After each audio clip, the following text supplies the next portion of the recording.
Hey, what's up, everybody? BDO44 coming at you with another video. I accidentally touched the button and X'd out the last video, but this is a carryover. At the end of the day, man, the Utah Jazz won the game because lost the game because they didn't want to win it. That's really how I took it. And the Lakers were playing losing basketball, but luckily enough, they ran into a tanking team. So that is how I would ultimately have ended that video. But yeah, didn't end properly. Nevertheless, you guys know that Anthony Davis gets the game ball. I love seeing the young fellas out there. I'm a fan of young players getting minutes, so it was a breath of fresh air not seeing the same old backcourt out there struggling.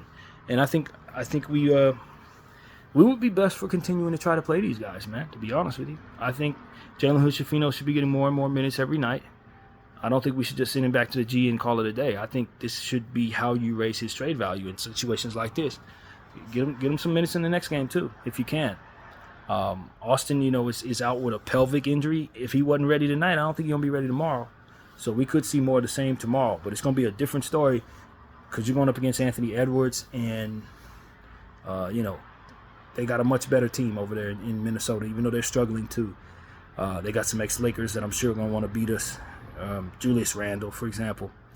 And Rob Dillingham starting to get some minutes. If they're smart, they'll play Terrence Shannon some as well. So Minnesota has more in their back pocket than their coach is showing right now, and it's just a matter of time before he starts to stumble into what he's going to find out is one of the best benches in the NBA in Minnesota. So I'm already ready for that game tomorrow. We're going to watch some highlights of that. But the way that the Lakers are playing right now, I don't see them winning that game.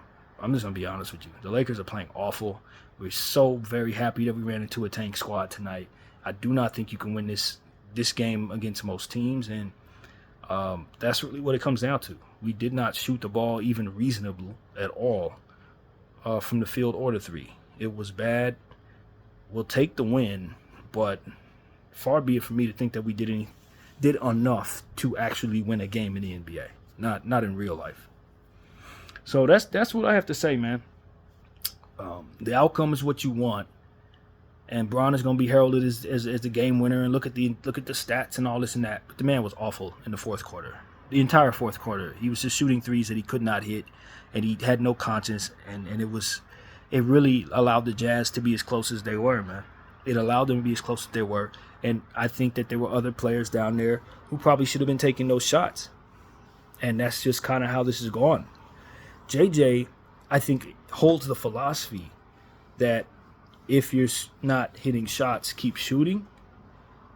But there are other guys who are not getting shots in that process, and I don't really appreciate brick fest down the stretch of a basketball game. I don't.